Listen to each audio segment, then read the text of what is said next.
0 degree, 30 degree, 45 degree, 60 degree, 90 degree,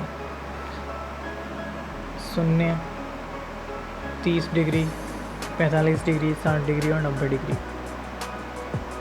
sine theta के लिए हमें मान ज्ञात करने के लिए 0, 1, 2, 3, 4 तक संख्याएं लिखनी होती हैं। उसके बाद में 1/4 से सभी को गुणा कर देते हैं।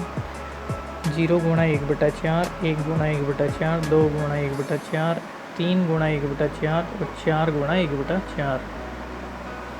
उसके बाद में किसी भी संख्या को यदि 0 से गुणा करते हैं तो 0 ही प्राप्त होता है। 1/4, 1/2, 3/4 और 1 ये संख्याएं प्राप्त होती हैं।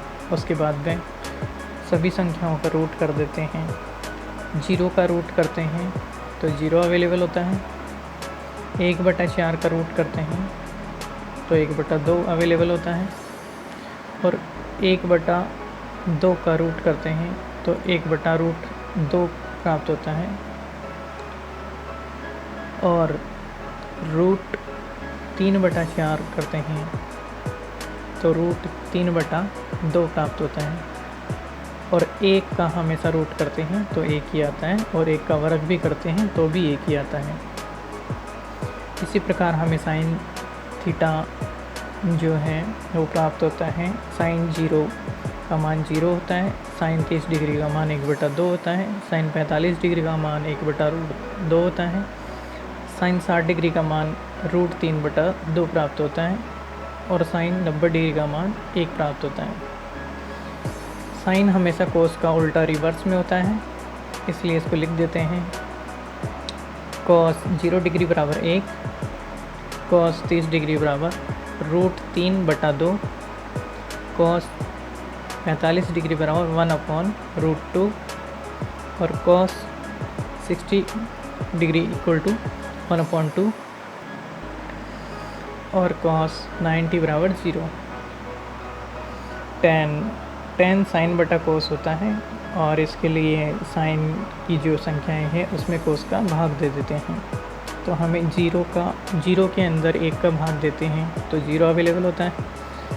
1/2 के अंदर √3/2 का भाग देते हैं तो 1/√3 प्राप्त होता है। और 1/√2 के अंदर 1/√2 का भाग देते हैं तो 1 प्राप्त होता है। और √3/2 के अंदर 1/2 का भाग देते हैं तो √3 प्राप्त होता है। और 1 में 0 का भाग देते हैं तो इनफाइनाइट प्राप्त होता है। याद रखिए, किसी भी संख्या में 0 का भाग देने पर इनफाइनाइट प्राप्त होता है।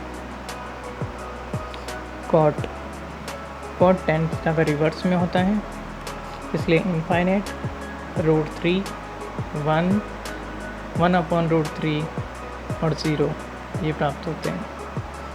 और सेक का कह सकते हैं हम 1/cos, इसलिए जो कोस का मान प्राप्त है उसी को बटा में ले लेते हैं। 1 का बटा 1 बराबर 1 और 2/√3, √2, 2 और इनफाइनाइट। इसी प्रकार कोसेक का होगा। Cosec is equal to 1/sin theta होता है, तो इसमें कोसेक 0 डिग्री बराबर infinite, cos 30 equal to 2, cos 45 degree equal to √2 और cos 60 डिग्री इक्वल टू 2/√3 और cosec 90 इक्वल टू 1। ये टेबल्स आसानी से ज्ञात हो सकती हैं। आप बिल्कुल भी ना घबराएं। ट्रिग्नोमेट्रिक का